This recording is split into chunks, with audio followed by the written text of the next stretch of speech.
do you know where France is? If you look at a map of the world, do you know where France is? No? Not really, because I don't have a map at home.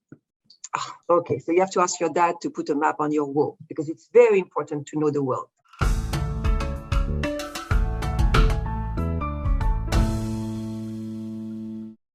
My name is Raesha Shanika, but you can call me Raesha.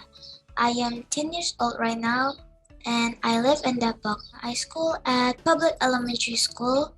I am in 4th grade, but I am almost in 5th grade now. I would like to know more about the UN in Indonesia and what you are doing. But before all of that, I am sorry if my English is bad because I'm still basic at English. Let me tell you something, Raesha. First, I want to tell you that I'm very happy to be with you today.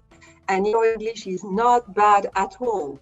You speak very good English. I'm very impressed because if you learn English only with films and things like this, you are very good at this, because I can tell you, I've been here in Indonesia for already 9 months. I've taken a few lessons of Bahasa Indonesia, and I don't think that I am as good in Bahasa Indonesia as you are in English. So that's really impressive, but I'm very happy to be with you today. So I'm all for you for the first question. Where do you come from?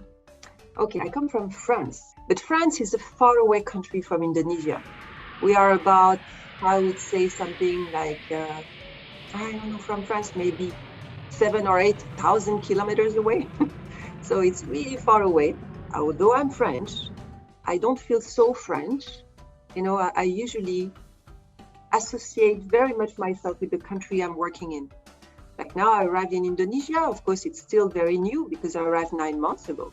But I think, you know, after having stayed 4 or 5 years in other countries, you know, I felt that I was part of those countries. So somewhat, I feel that I'm a little bit French and a little bit African because I worked and lived 14 years in different countries in Africa. I feel I'm a bit Guatemalan from Guatemala. I feel I'm a bit like, you know, from Latin America because I lived there for 8 years. I am a little bit from Nepal. I stayed there for 4 years. And, you know, and in a couple of years, after I've stayed 4 years or 5 years in Indonesia, I will be a little bit Indonesian as well. What's it like being in France? You know, to a certain extent, it's like living in Indonesia in the sense that, you know, your country is very well developed, mine too.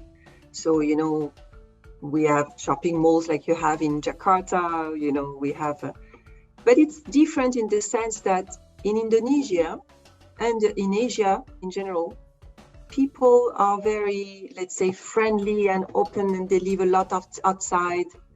In my country, people are more within their own house. You know, they are not so much so open and so friendly. I mean, of course, I can't say the French are not friendly. I would have a lot of problem if I was saying so. But it's not the same way of living. But otherwise, yeah, I mean, it's about the same from this angle. We are, you know, people are the same all over the world. This is also what is great, is that you see, we don't speak maybe the same language. We may not have the same religion. Sometimes we don't have, you know, we don't look the same. We don't have the same color. We don't have the same culture.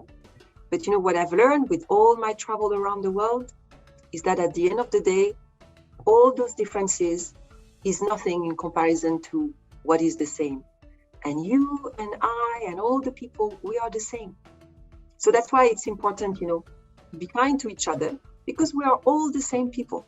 Because of the pandemic, I get to spend a lot of my free time playing with my little sister, like drawing, dancing, singing, cycling, and lots of more. What do you do in your free time? Well, what I like to do, it depends on where I am.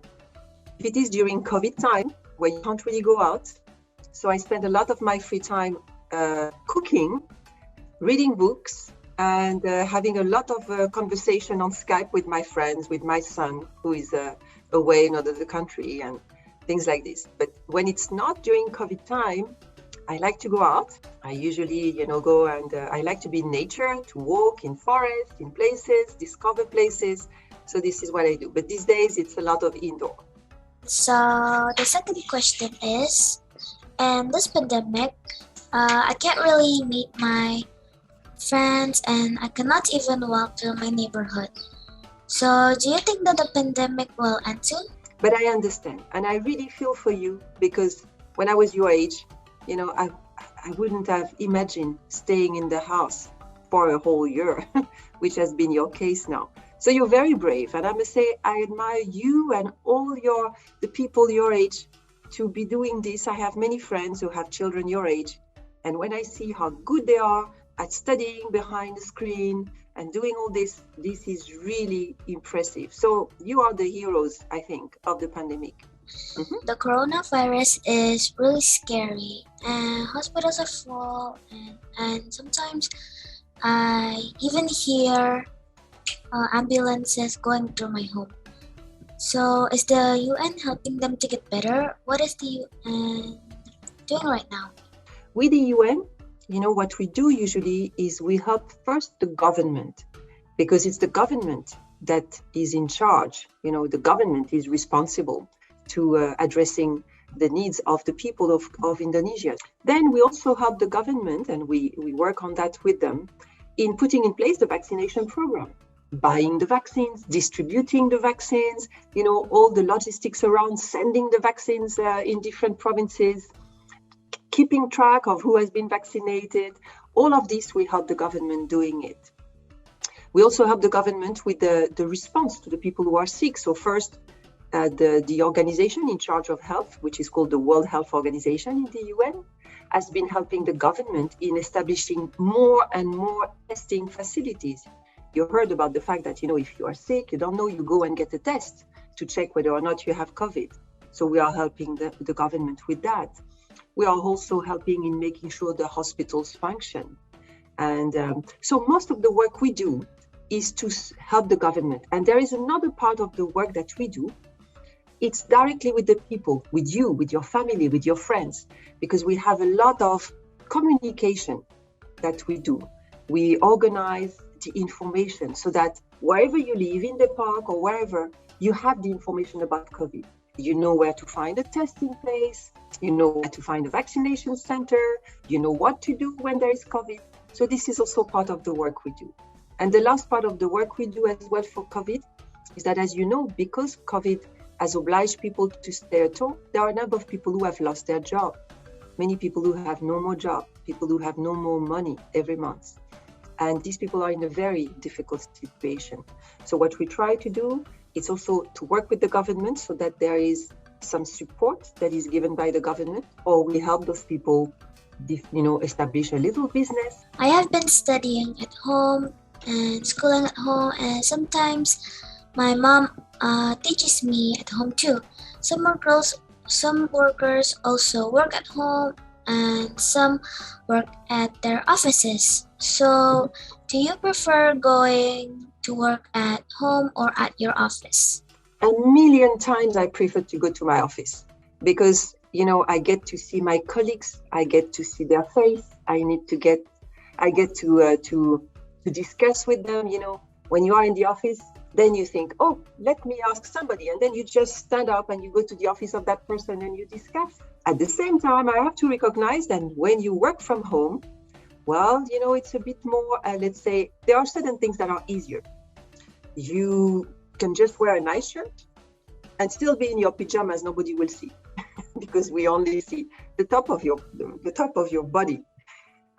When you're at home, in between two calls, you can go into your kitchen, prepare something, have a nice snack. So these are the things that are maybe convenient at home, but I prefer to work from my office, definitely. That I miss very much. Do you know that I arrived in Indonesia already 9 months ago? There are still a number of my colleagues whom I have never met in person. So I've been working with them. I've been talking to them every day on Zoom. I haven't met them in person. So that's very frustrating. But at the same time, it's a little frustration, but it's not so much of a problem because we know that we need to do that in order to help with the pandemic. So, dear Raesha, I thank you very much for this time that we have spent together. I must say it was really great talking to you. And I wish you all the best. And I hope you can soon go back to school. But meanwhile, do continue to protect yourself with the mask and so on and so forth if you go out. Okay? And take good care of your cat. Okay, but Valerie. Thank you very much. Thank you to you too for your time, Valerie. Bye. Bye-bye.